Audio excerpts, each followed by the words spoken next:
Welcome back to the POK podcast. It's nice to see y'all again. Today we have a very special episode for y'all. You might notice that we have a new face here with us today, Fulton. Thank you for being here.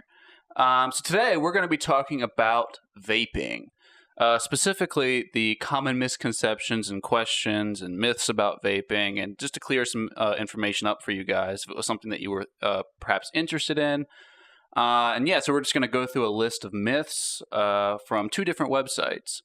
So the first website is going to be lung.org, which is the website for the American Lung Association.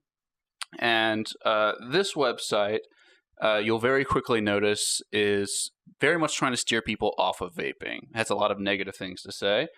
And then the other one is actually for a vaping advocacy group. And this is going to be jacvapor.com. And we're going to go through those myths and talk a little bit about them as well. But before we get started, remember, if you like the content on the POK podcast and if you want to help us out, subscribe to the YouTube page to get more information on videos and new content. And if you want to support us directly, go to patreon.com. We'll have the link in the description below, and you can donate directly to our podcast. Mm-hmm. So, without further ado, We'll just get started. Before we begin, Fulton is a manager at the Mad Vapes of Boone. So he does have some pretty firsthand knowledge on vaping, and I'm also an employee there. So we do have a bias, just to be upfront about that. But yeah, the point of this podcast is to give you guys a little bit more information about what vaping actually is, the kind of truth about some of these misconceptions and where they come from. Mm-hmm. So we're going to start from the list from the American Lung Association. And we're just going to go one by one. There's about 17 myths total. So we'll just start with the most basic one here. And the first one says that e-cigarettes are safe. And then it follows it up by saying that the fact is that e-cigarettes are unregulated tobacco products, stating that nearly all e-cigarette flavors in the market have not been evaluated by the FDA and contain toxic chemicals, including an ingredient used in antifreeze and formaldehyde.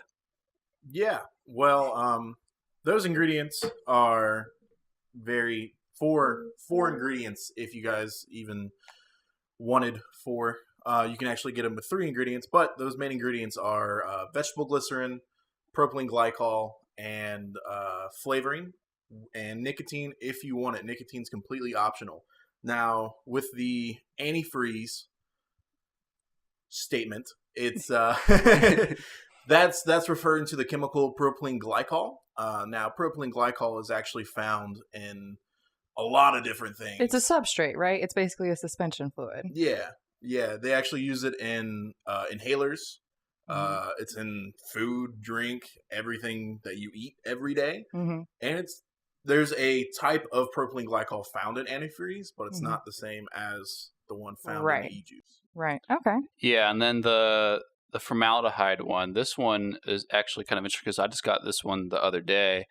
Someone we know was talking about formaldehyde being inhaled through a vaporizer.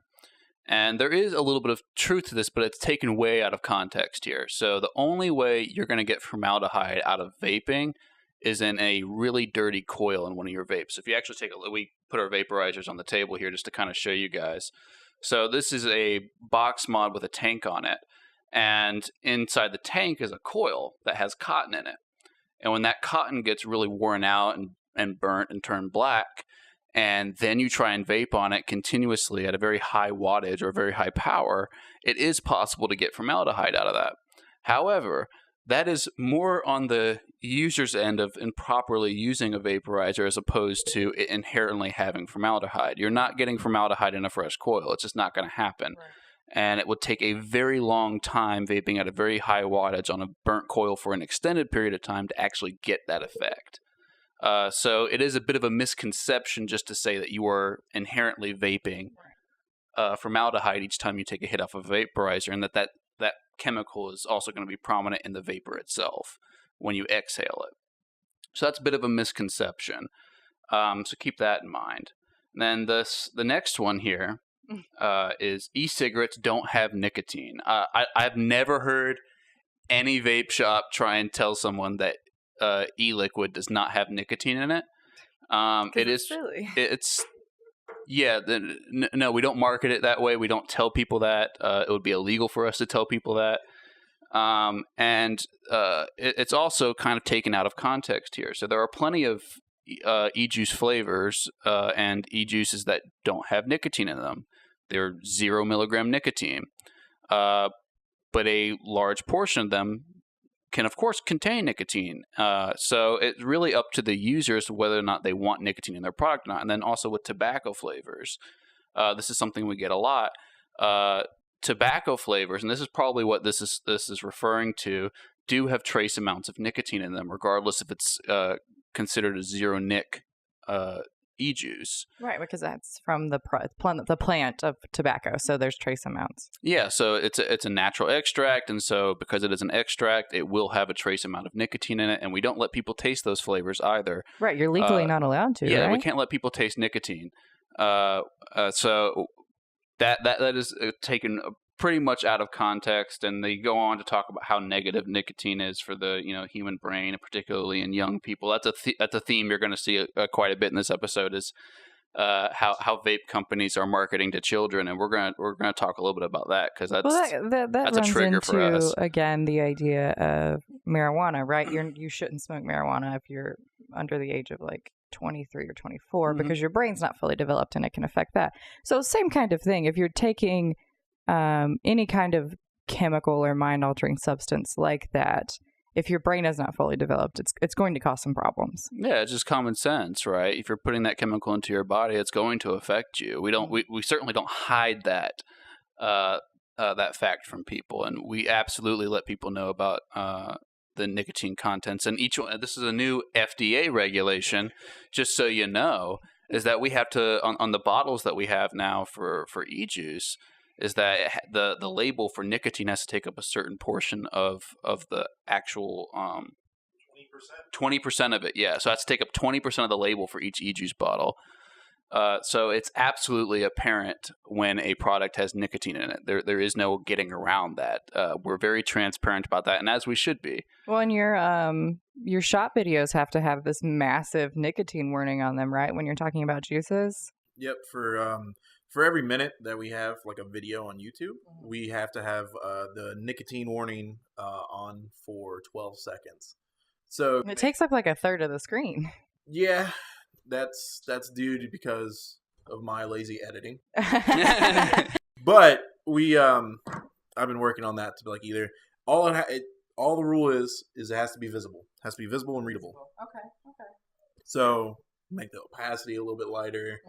It works, especially when you have a bright head like me. Just looking, you read it just fine. Fair enough. Yeah, so the whole almost all e-cigarettes contain nicotine is a bit misleading.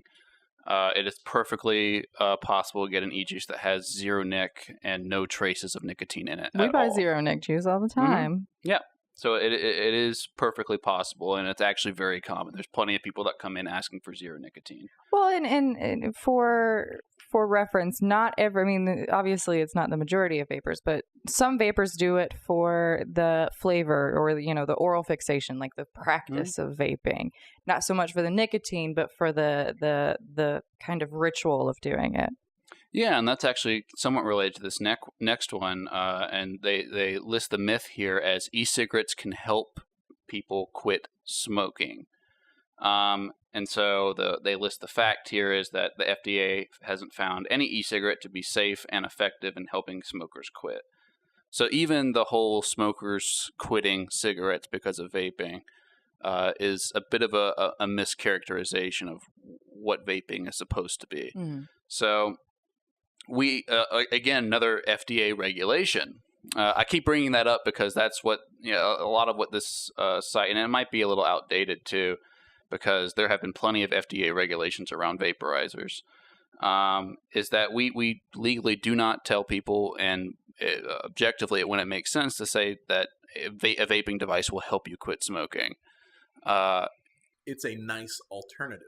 Yes, it's an alternative to smoking, and we also don't say it's a healthier alternative because that would imply that to some extent vaping is a healthy option. And vaping in and of itself, if you're vaping nicotine, it's not going to be healthy because nicotine is an addictive substance. Sure, And but the reality is, I know you guys have some rules as far as what you can and cannot say, but I don't. The reality is that vaping juice has 4 components, 3 if you're not getting nicotine. Someone that smokes cigarettes, there's like 100 chemical compounds in cigarettes. 3,000. There's 3,000 chemical compounds in cigarettes, ranging from really insane shit to, the actual plant itself. So use your logic, use your deduction. Which would be better? 3,000 chemicals or 3 that you have in your daily life already? Yeah, so it would be, although we're never going to say that vaping is healthy because that's not true. But in relative to being a alternative to smoking, it is very fair to say that there are far fewer carcinogens in That's a better way to put it. Yeah. And far fewer chemicals in general in an e-liquid than you would get in a cigarette. There you go. And it's also a different chemical reaction, right? Because one is you're actually burning it versus vaporizing it, which is a little bit different. So that's just heating it up and turning it into a vapor. Right. So that's a very different kind of chemical reaction as well.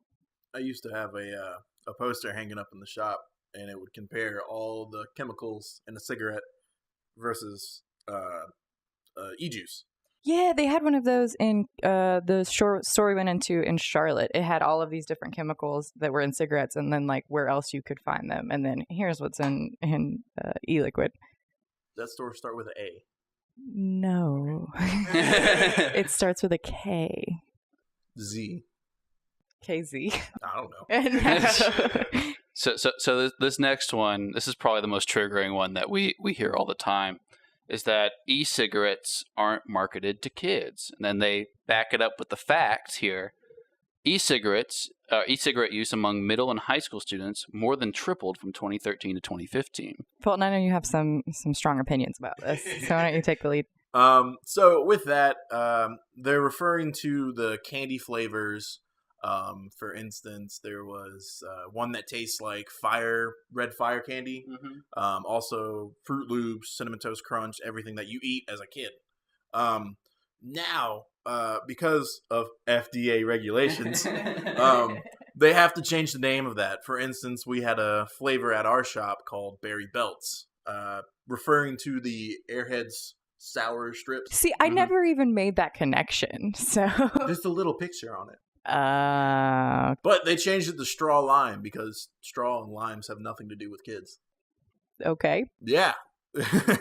Yeah, this one is pretty frustrating to me because the way the logic sounds to me, and if you guys have some opinions on this, do let us know. But it seems a bit of a stretch to immediately correlate a flavor to marketing to kids, right? Because the way I look at this is you look at alcohol flavors, and we have no problem putting very whipped cream vodka. We don't mind making a flavor orange sherbet. Exactly. There's a birthday cake flavored vodka. That one's my fave. That one's my fave.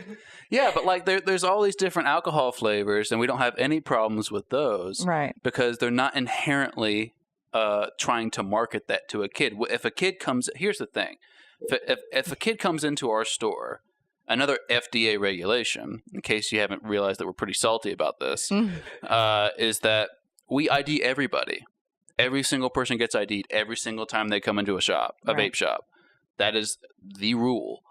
And we don't answer any questions, let them taste flavors, let them even stay in the shop for very long if they're underage. It's not going to happen. Or even if they don't have their ID, they're like, "Oh man, sorry, I don't have my ID." You're like, "Well, sorry, you could be 60 years old and you're still going to get, asked to leave. That's just the way it is." Mm-hmm.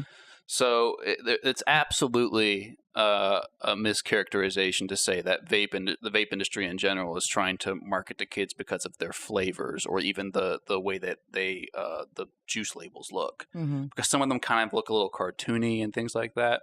That's a bit ridiculous. And I think you can also make an argument that in some ways these flavored e-juices can actually help people disassociate the tobacco flavors from smoking. Right. Yeah, and I actually last night, right before we closed, we had someone come in trying to use e-cigarettes as an alternative because where she was going, she wasn't allowed to smoke. And she asked me personally if she should get a flavor that tastes like a cigarette, and I just gave her what you just said is, yeah, I mean, you could, and it would taste like a cigarette if you like that flavor, or you can disassociate it with fruit and vaping, and you still get the nicotine that you're looking for. And whenever you smell a cigarette, like for me, for instance, I used to dip a lot. Now, since I've started vaping, I cannot stand the smell of dip. Right. Before I saw the can, I was like, "Oh, that looks so delicious," and now it's like, "That looks like mud, and it's gross." So, yeah. Well, and you guys also had there's the issues with specifically with the jewel pods and children, right? That's a whole nother thing as far as marketing to children. Oh yeah, we can go through that right now. Yeah, I think now's a good time to talk about that. Yeah, no, that this is one of the most triggering things. So when oftentimes, and I read these in articles all the time related to vaping, particularly how vaping is marketed to kids. Is when they talk about the numbers of high school students and teenagers in general using e-cigarettes, the biggest culprit as far as the devices associated with that are what are called jewel pods, and they're these small kind of flash drive looking devices, and they have a ton of nicotine in them. They actually use what's called salt nicotine. And it's a different way that they isolate so it looks something like that. It's not the same one. Jewel pods, they're unique in that you don't refill the pods. So doesn't have like a small tank in it that you refill. With something like that, you do. And one of the reasons that we prefer selling these pod style devices where you actually have to replace the pod and you refill it and things like that is that it requires the customer to come back in and then get ID'd again. It's a lot more inconvenient than a jewel pod because jewel pods are sold at gas stations. They're sold at a lot of places. They're sold at a lot of places that don't always ID everyone. It's not necessarily the rule. If you look a certain age, they don't necessarily ID you. Yeah, for instance, if you take a look at me, I'm bald with a giant beard. I may look older than both Dylan and Jordan, but the fact is I'm actually only 21 years old, and I looked like this since I was 16. I'm the oldest person here. It also doesn't help that I'm 6'3" and 200 and some odd pounds. Yeah, so I mean that's just it's such a misconception about these candy flavors necessarily being the culprit here. In my personal opinion, I think it's mostly to blame on these particular devices. Well, I would say that there is an issue with these things like these jewel pods. So jewel pods are tiny like this. Most of the time, they almost look like a flash drive, right? And so when you sell something like that at gas stations or somewhere where they're readily available, you have the problem of kids coming in and buying them and not getting carded, or you have the problem of adults coming in, buying 2 or 3 of them, and then turning around and selling them for $45 a pop to the kids, right? And now all the kids want them because it makes them look cool and like their friends have them. And if they developed a nicotine addiction, it's just basically exploiting kids. And you said that you had the local high school, right, call you? Yeah, I actually had the local high school call me asking how to dispose of batteries, e-cigarette batteries. And we had a conversation on what kind they were. It turns out it was 36 Juul batteries that were confiscated from kids that were not, allowed to have them on school grounds. So yeah, best way to recycle it, just bring them to a vape shop. We can. So that is an issue, but I don't think that it's the vaping industry's fault that that's happening, right? It's just kids being dumb and wanting to be cool. But I think that it does say you shouldn't sell vaping devices at places like gas stations where it's, just kind of this mass general store. You should only be able to get them from vape stores and stores that specifically know the FDA regulations and sell these kinds of products. Exactly. Completely agree. So this is the last one from this website. This one says that there's no secondhand emissions from e-cigarettes. And then they list the fact as e-cigarettes expose others to secondhand emissions. They say the vapor emitted by e-cigarettes exhaled by users contains carcinogens such as formaldehyde. We just discussed that one. And that can contain other things as well. But they specifically mentioned formaldehyde, and we talked about this. And this is one of the issues that we have with a lot of studies that are put out about vaping, is because they often, when you actually look at the methodology, and for one, they have a very poor sample size. It's like 5 or 6 vapors, and they're asking them to take like 10-second long hits. Nobody off of does a device. that. And nobody does that. Nobody vapes that way. No one uses a device that way. That's incredibly unsafe too. You want to sink $5 every time you take a hit? Go ahead and take a 15-second hit off your device. Yeah, and I mean, for instance, back to the Juul pods. The Juul pods use something called salt-based nicotine in all their juice, and the milligram of nicotine in there is actually 50 milligram. Right. So I use that in this device just so people can see what it's like to not use a Juul, but something that gives a very similar hit to a Juul. Right.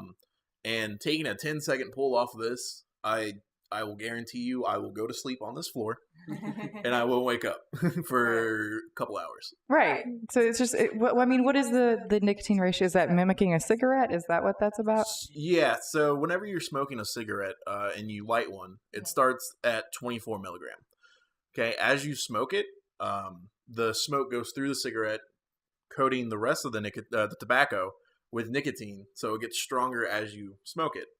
So once you're down to the filter, you are at 48 milligrams of nicotine.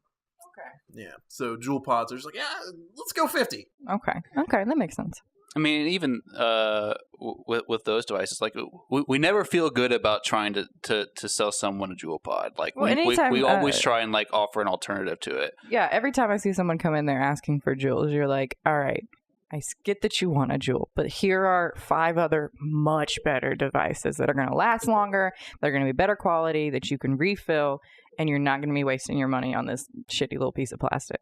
Yeah, and it's almost like the quickest way for us to become a little suspicious of why you're vaping, or if you're planning on selling it to someone else, is if you come in asking for a Juul pod. We almost always ask for or offer alternatives that are much better. And again, it comes for me at least. I prefer an alternative to Juuls because you have to get replacement pods for it. You have to get e-juice for it, and you have to come into a vape shop to make that happen. Right. And we are a lot more diligent, in my opinion, or required to by FDA regulations to constantly ID, to make sure that we're not selling. If someone comes in and they're saying they're buying it for a friend, we can't sell it to them. Yeah, so we don't, and we're very diligent about that. Yeah, and with we keep on referencing the FDA regulation with us IDing. Now that is because if we sell to a minor, I think it's the same with alcohol. Our person gets fined $5,000. I don't know about Dylan, but I don't have that kind of money just to be like, hey, yeah. So yeah, that's one reason why we do ID everybody. And also, I mean, Juul pods, you go to a gas station, you can buy the packs, the pod packs for $16. Yeah, and you get like 5 mils of juice. Mm-hmm. When you can turn around and go to a vape shop and get 30 mils of juice for $20, right, which is gonna last you a lot longer, especially if you have something that you can refill. Plus, you can actually control the nicotine strength. That's a huge reason why I prefer putting people on pod style systems, is because Juuls, you'll start at 50. If you always use a Juul, you'll always be at 50. You can wean people down on their nicotine with these kinds of devices. Exactly. Like, for instance, I smoked a 24 when I first started. And then, doesn't help, I'm smoking a 48 right now. But you can actually wean down. And for mods like my big device here, I actually vape a 3 and sometimes a 0. Just because I'm over the whole nicotine. I'm just now doing it for the flavor, and plus I look like a dragon. Oh, I want to be a dragon. Everyone wants to be a dragon.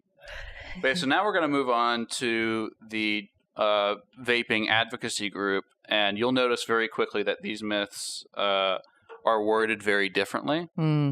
and the information they give, they absolutely reference a lot of studies. Most of these studies are actually from out of the U.S. that they reference. I would imagine that the U.S. is probably the largest vaping culture. I'm pretty sure it is, but this makes a lot of sense though. And we talk about this is more of a conspiracy theory. We'll fact check that, by the way, but I would not be surprised. But the conspiracy bit, right, is that there's a lot of lobbying going on with the tobacco companies, and that's still a huge lobbyist group here in the United States, and that can make it very difficult for proper studies to be done. Well, you guys had that new FDA regulation that came out, I guess, last week or the week before, and it was like, here's all the new stuff you have to do. This is for vaping and tobacco products. And then later in the article, it was like, oh, BT dubs, we're not going to enforce this for tobacco products, only vaping products. Yeah, another employee over at Mad Vapes had actually done a video. If you're curious about more information about that, we'll link Mad Vapes' YouTube channel down below. Yeah, they have a video specifically about that article talking about how some FDA regulations around tobacco products are only enforced for e-cigarette products versus tobacco products. And part of that is the logic I assume that they use, and I could be wrong on this, is that you know what you're getting with a cigarette. All cigarettes have nicotine in them. Right. Whereas e-juice can be more deceptive. Oh. Now, they did actually implement this whole FDA warning with the labels on everything with dip cans, because I know every high schooler was upset because they now have if you ever look at a dip can, has this cool logo, says, like Copenhagen. Grizzly Wintergreen Long Cut. That's what my dad uses, BT dubs. That's why I know. And then right at the bottom, there's a chunk of it that says, warning, this may contain nicotine. It may cause cancer. Da, da, da. It's not cool looking anymore. No, it's not. And everyone's like, well, this looks stupid. I don't want to do it anymore because it looks stupid. Because children. Because children. Yeah. So this first one here on the Vaping Advocacy Group website, first one says, vaping will give you popcorn lung. There's a reason why it's called popcorn lung. Yeah, so the term popcorn lung was derived from it was a lung condition that was found in a small number of factory workers. Wasn't it in a popcorn factory?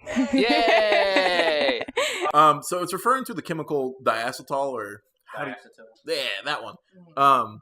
So it was an ingredient used in e-juice early on. Yeah, like 4 or 5 years ago, back when vaping just started. But when Space Jam was the best you could get. Yeah. So it gave a nice, rich, buttery flavor that everyone loved. It was found in custard flavors a lot. Okay. But now, I know we don't carry anything that carries diacetyl in it. I think most e-juices are steering away. They no longer use it, yeah. Yeah, because of this right here, people are saying, yeah, you get popcorn lung for it. And it's like, well, not really, because you got to vape. Wasn't it like you have to vape an insane amount? Yeah, even when they did the studies on it, you had to vape an insane amount at a very high wattage in order for you to even remotely get any of the symptoms. And then there was also a misconception between a propylene glycol allergy and popcorn lung. So some people have allergies to PG or propylene glycol. I have a mild allergy to it. And that can irritate. If I smoke something that's less than like 70-30 is like the absolute minimum. Yeah. The premium lines I don't have a problem with. But before they had such nice premium lines, I would have to be careful about which one we bought, because if I got a lower grade juice, it would just like burn all the way down. Yep, Space Jam. and we keep saying smoking a lot, but I do want to take a minute to just we point mean out the vaping. difference. Vaping and smoking are two different types of chemical reactions. So even though we do say smoking on a vaporizer, it's really vaping on a vaporizer. There is a difference. So I just wanted to like quickly put that in there. Yeah. But yeah, so that chemical isn't typically found in any vape juice now, especially premium liquids. I don't know of any flavor that contains it, and certainly not in flavors that use natural extracts. So it's very, very rare. One I think that's a good point though is that the juice industry has grown exponentially as far as, the flavor and what it's made of and the quality. So even though the FDA has constantly been pushing back against the vaping industry, they've really taken the last 5 years and made better and better and better and better and better quality products. Yep. And nowadays, juice must be made in a clean room, in a lab. Everyone has the white suits, the blue gloves. Where before you can, go to a vape shop and there was a guy in the back that kind of mixed up some cool things and said, "Hey, it's a delicious e-juice." Yeah, and I was there for that time, and I had some terrible experiences with that. And very quickly, and I'm glad we have the regulations we do now, and to prevent against that, because at that point you didn't know what you were getting, because someone in a back room with a bunch of unlabeled stuff was just putting shit in a bottle, and I had a terrible reaction to it. Oh yeah. Part of it was that you can get products that have way too much nicotine in them that you weren't expecting. They didn't have great devices for measuring how much nicotine was actually going in a bottle. And that's really, really dangerous. So yeah, but now we for the most part, the vaping industry has moved past that. Technology is very different. There are absolutely regulations on making sure that the product you think you're buying is the product you are getting. Right. But let's move on. So this next one we kind of already talked about, vaping being just as harmful as cigarettes. We talked about the difference in the chemicals.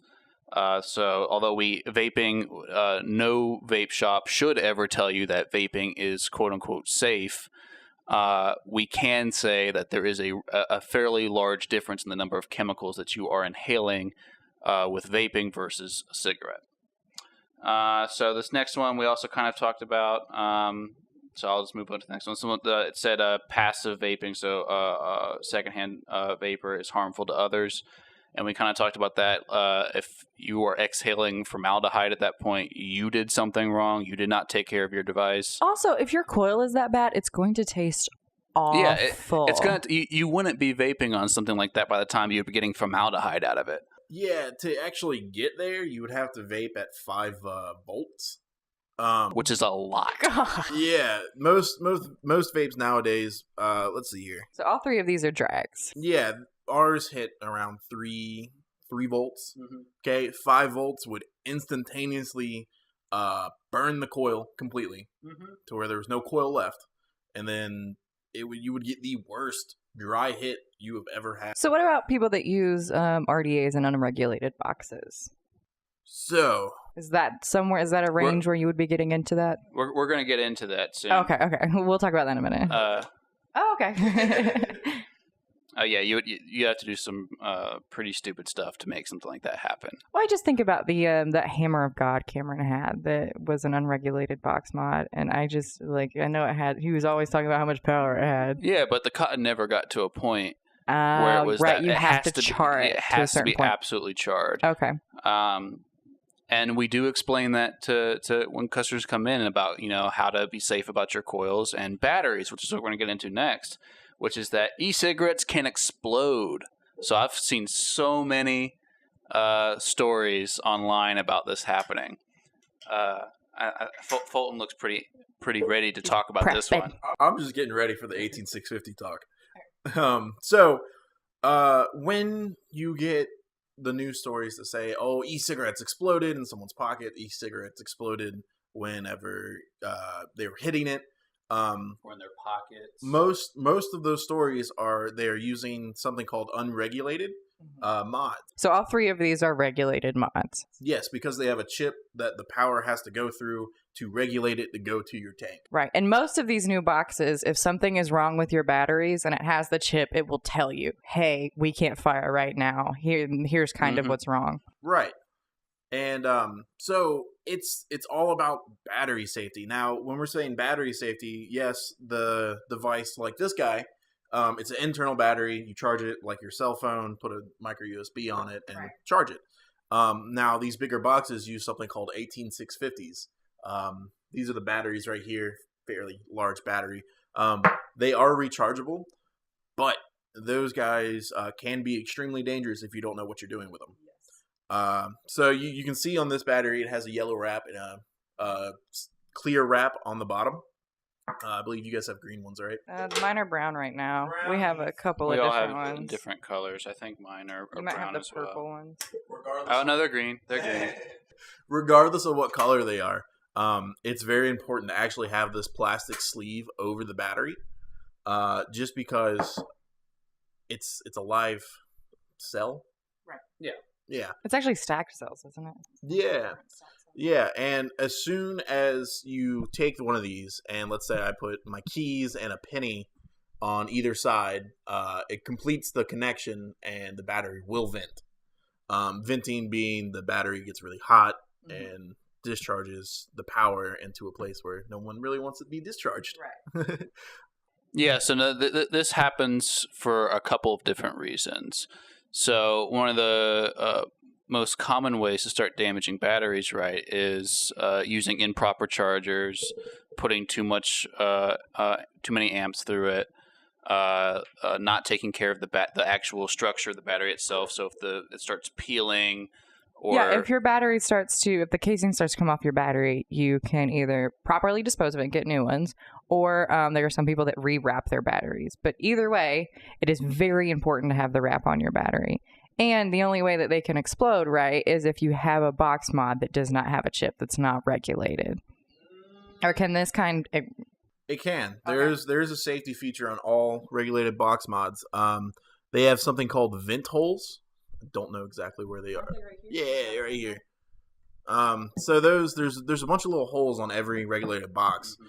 Just in case something goes wrong with the battery, they have a place to vent that's not your hand or your face. So it's a precaution because it could happen. Anything could happen. But most of the time, it is people putting batteries in their pocket, not carrying them in cases, and they have loose change, keys, stuff like that in their pocket. It makes the connection vent. You get the same effect if you throw a lead pipe on your car battery. So, So, I mean, part of it is just common sense. Part of it, every time someone comes in, we always, preach battery safety at them, because that is something to keep in mind, and Right. that a lot of people take for granted. And then you end up, especially with unregulated devices, and then you get up with these stories where someone, blows a hole in their face because they didn't take care they of didn't take care of their batteries, and Yeah. they used them for too long or whatever it may be, and then we had a problem. We always talk about this stuff. It can be dangerous if you are being unsafe with your devices and your batteries. But if you are doing all the things you're supposed to be doing, and they're not hard, they're really just kind of common sense things, Right. then you should be totally fine. The risk is very, very, very low. they actually have a device that runs on AA batteries now. Oh, that's... So now I see a lot of people going to the question, do I play Xbox or do I vape? That's why you get rechargeables, man. Always rechargeable. So this next one is also an interesting one. So this one says, vaping is more addictive than smoking. Yeah, no. So this one is a bit interesting, right? So it's not the vapor itself that's an addictive substance, and the addiction in general is a very difficult term to define sometimes. So nicotine, you can develop a dependency on, Right. right? But the actual vapor itself doesn't have any addictive chemicals in it. So what you're really seeing here is just a misconception of how vaping works. It's the nicotine chemical that's addictive, not necessarily the vaping. Well, and I would even say that the impulse, right? Again, the oral fixation of taking a hit and having the flavor, like that can, I wouldn't say that it's an addiction, but it's definitely an impulse to take a hit of your vape. Absolutely, because you look like that cool kid that can blow that big cloud, and hey, look, I can blow smoke rings and all this fun stuff. To today's society, it's considered cool to be able to do, vape. Oh, there's YouTubers with hundreds and thousands of views. They're just doing vape tricks. Yeah, and there's plenty of this.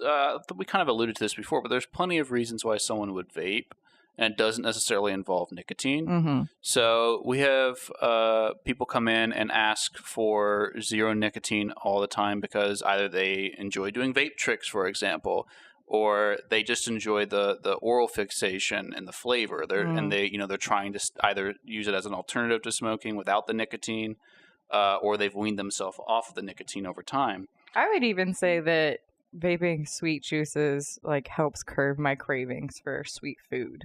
Like, I mean, we can't legally say that. But... For me, like, I'm a snacky lady, all right? And we're not doctors. I think that a lot of times, like when I have the impulse to eat maybe things that I shouldn't be eating, that for me, that it helps kind of curb that sugar craving. Yeah, and we also have, just to add on to that too, is that there's plenty of people that use vaping as just a delivery method for cannabidiol. So we talked about this in our CBD episode.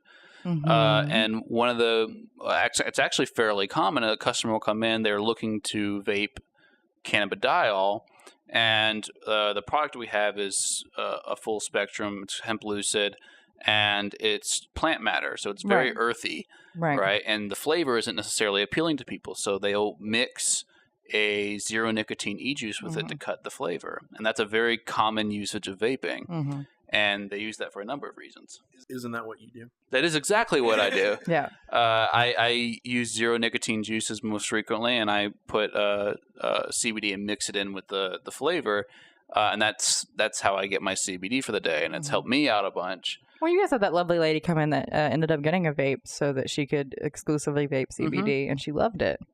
Yeah, she's totally in love with it.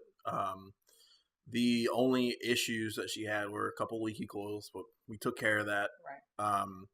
But yeah, she's found it that whenever she drives long distance, she can actually just she's bored. She can the driving for a long period of time hurts your back for a long Absolutely. time. She vapes on that, and she keeps on going through it because she makes a really long drive, like every 1 to 3 weeks. Right. Yeah, and so I mean, just to keep in mind that vaping isn't just exclusive for nicotine consumption; that it's also used for a number of other things, whether it just be the oral fixation or whether it be as a delivery method for cannabidiol. And so moving on, so we also talked about this one in the previous set of myths. Vaping does not help people quit smoking.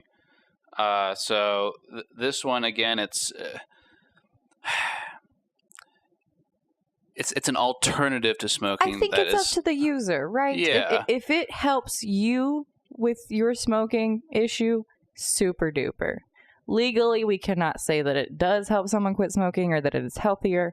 But, I mean, I think it's a very situational and circumstantial kind of thing. If this helps you specifically, awesome. Here's what I will say about it. Is that, a couple years ago when vaping was still relatively new, the technology wasn't there for a device to mimic a lot of the sensual feelings of smoking a cigarette. So like the warm throat hit, the feeling of the vapor actually going to your lungs, etc. And that was and the oral fixation bit of it as well. And they just weren't there yet. Right. And it's come a long way. I'm specifically bringing this up because, like, my mother, for example, we bought her a vape, and it wasn't the same as cigarettes. The hit wasn't the same. The nicotine was different. It just wasn't working. That was probably 2-3 years ago. Yeah, now there's some more variety to it. The technology is much better. So that has definitely changed as far as the technology. But yeah, at the end of the day, it's not necessarily trying to. I mean, people do with customer testimony. I mean, we do have people come in and say that it has helped them reduce the number of cigarettes that they had smoked, and that's all great. But ultimately, at least for me, it's to start weaning people off of as much nicotine as they're consuming. Right. And it has been a decent alternative for a lot of people for that. Good. So that's what I would say about that. This next one, vaping is just for cloud chasers. So we kind of just we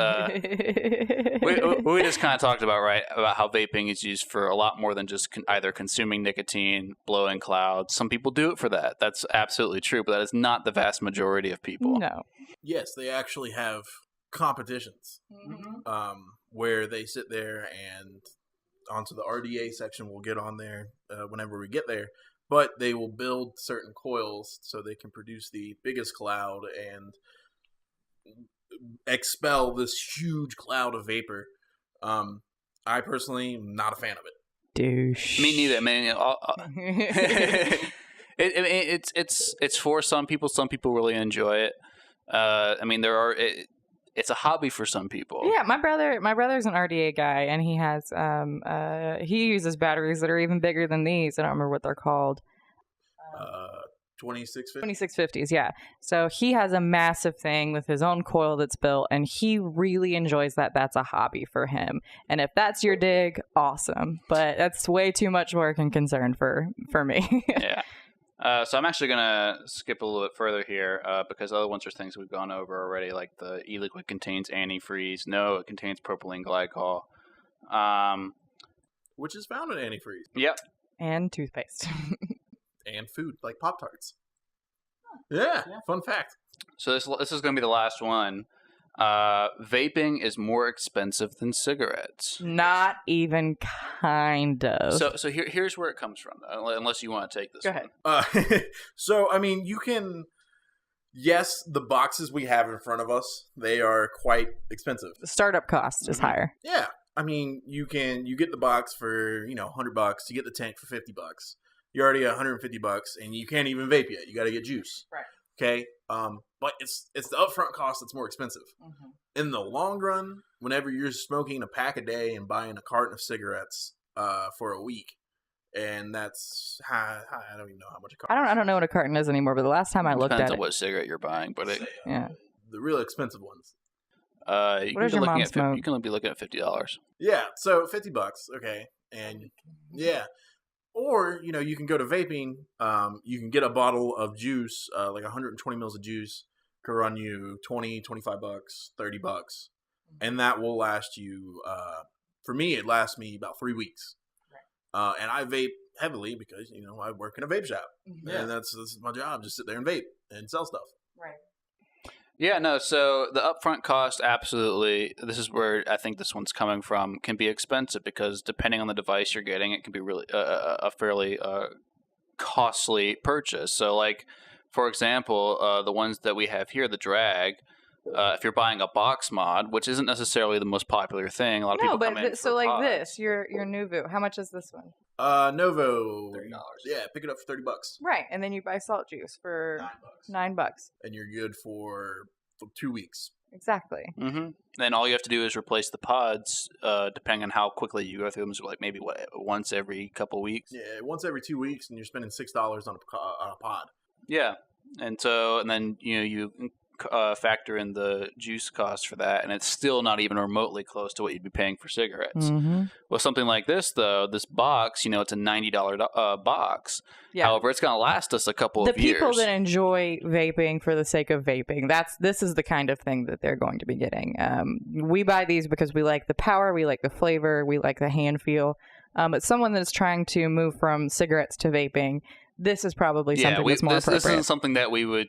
this is for people that just like fun stuff. Yeah. And for instance, just to give you guys a comparison on how the hits differ, excuse your ears because it might hurt for a second. But this is a hit off the Novo. You've seen me hit it throughout the podcast.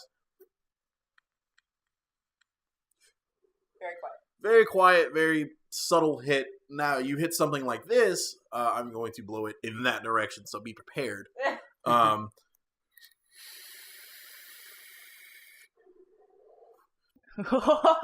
You get something massive like that, and we just cut Dylan out of the whole thing. Right.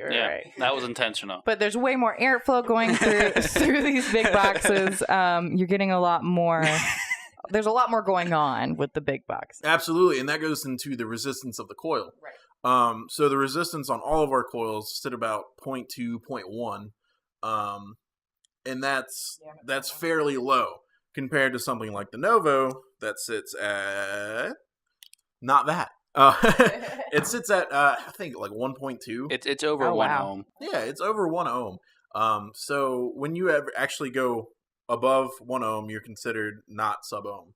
Everyone nowadays is used to sub-ohm vaping. It's what the normal vaping is sub-ohm, and that's what gets you those massive hits and back to the RDAs, you can actually customize your build, customize the ohms of the resistance, and get different kind of hits. For instance, I have a huge tank that holds 17 mils of juice, but I make the ohms 0.5 so I can put it on normal boxes and make it look funny.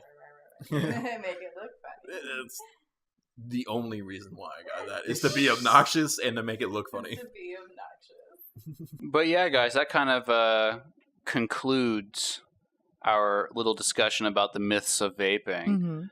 Just remember, if you have any questions, feel free to leave them in the comments below. You can also call Mad Vape to Boone. We'd be happy to answer them involving vaping questions. If you liked what you saw today, if you want to see Fulton again, or if you don't. If you liked Fulton, let us know what you thought about Fulton. How did you feel about him as a person? We'll definitely try and have him back for another episode. Absolutely. Unless you guys hate him, but, Well then. No. If they hate me as much as Merfolk, I'll never come back. Inside joke, y'all. Inside joke. But yeah, subscribe, leave a comment below, hit that like button. Let us know what you want to see next. And if you want to support the podcast, once again, go to patreon.com. We'll leave the link in the description below. And become a patron today. And you get early access to all of our episodes, early access to content. And you also get to vote on what podcast episode you'd like to see next. So we'll see you guys next time. And thanks for joining us on the POK podcast. Bye.